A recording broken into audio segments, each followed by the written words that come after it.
Ayan, so nililinis-linis na nila yung area dito kasi dito na yung gagawin natin bagong training grounds para sa mga client dogs natin sa Manalo Canine University. Ayan, pati yung basketball court na yan ay gagawin na ring training grounds ng mga dogs. Ayan, wala mo kasi masyadong mahilig sa basketball dito, or may basketballan doon sa baba na mas maganda doon sa Inares sa covered court. Ayan, so ito, nilinis lahat ito, napuno na ng mga vines ito ng mga nakaraan. Ayan, sinunog nila yung mga ilang mga dahon-dahon dyan. Malamok din kasi dito. So, ayan, nagki-clear out sila. Dito i-install yung mga cages na yan. Ayan, sige, lakad-lakad tayo banda dito para makita po ninyo kung gusto yung magpa-train ng mga aso. Ito na po yung magiging bagong lugar ng mga dogs for training. At kita niyo ba yon? Bahay yon.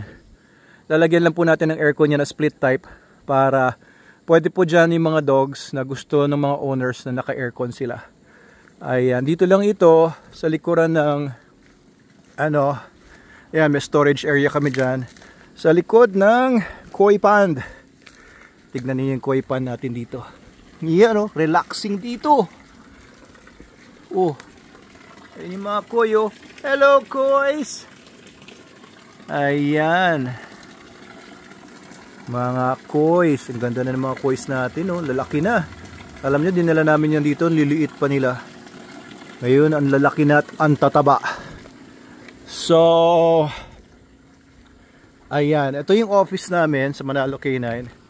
So, dito na at least lagi makikita ng mga taga-office at yung mga owners pwedeng tumambay-tambay dito. Pagbaba lang dyan sa mga stairs na yan, coffee shop dyan sa baba. At ayan yung pusaan natin. Ayan yung mga pusa dito. Tapos dito pwede rin sila mag-training sa banda dito. Ayan, pero ito, yan, lagi namang dyan, malilim, gawa ng maraming mga puno. May puno dito ng balete, may puno ng ilang-ilang, mga puno ng star apple, mga kaimito, at itong malaki na to, puno ng sampalok ito. So dito na magti-training yung mga aso. Ito po yung mga cages na paglalagyan po ng mga client dogs. Ayan, so dito na. Ayan yung viewing deck natin sa taas. Tapos dito pwede pa rin mag-set up ng kennels. Ayan, so ito na po yung magiging bagong dog training area para yung mga owners madali nilang puntahan ito from the resort. Teka, pakita ko sa inyo yung resort area, no, para ma-appreciate ninyo kung gaano kalapit na ito. Kasi yung training grounds natin ngayon at saka yung kennels, medyo may konting lakad pa pababa doon sa may dating poultry house. At least dito, ayan, pwedeng dito usap-usap yung mga owners, pati yung trainers nila kung anong naging mga progress doon sa mga dogs nila. Ayan sa baba yung coffee shop. Tapos ayun po yung swimming pools natin sa Manalo Resort Hotel. Green lang siya ngayon kasi closed pa tayo at tag-ulan pa. Ito, baba natin sa baba. Ayan yung itsura dito. So yan, training grounds na yan, guys. Patrain na kayo dito sa Manalo Canine University. So as early as early next week, okay na to. Yung mga bago mag-i-enroll ng mga dogs nila, dito na po tuturuan yung dogs ninyo. Tapos dito sa baba, uy, ang bango pala dito. Amoy ilang-ilang, ang bango nga.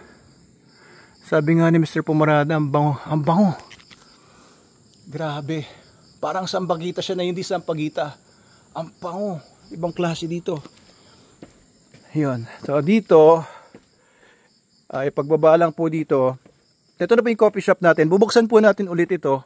Ayun yung mga cottages ng resort. Kiddie pool. Ito yung malaking pool natin. Ito yung playgrounds.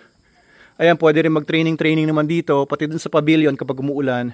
Meron tayong malaking pavilion doon. Ito, close lang ang ating coffee shop. Ayan, Manalo Cafe. Ito yung ating restaurant dati. Ayan, so wala lang yung mga tables na ngayon. Ayusin lang natin yan kapag i-open na. Meron yan, kompleto na tayo dito. Yun po ang ating bagong dog training facilities. Mas malapit na dito sa mismong resort. Parking area dyan lang naman. Park kayo dyan, punta kayo dito. Makikita nyo na yung mga dogs ninyo na tinitrain.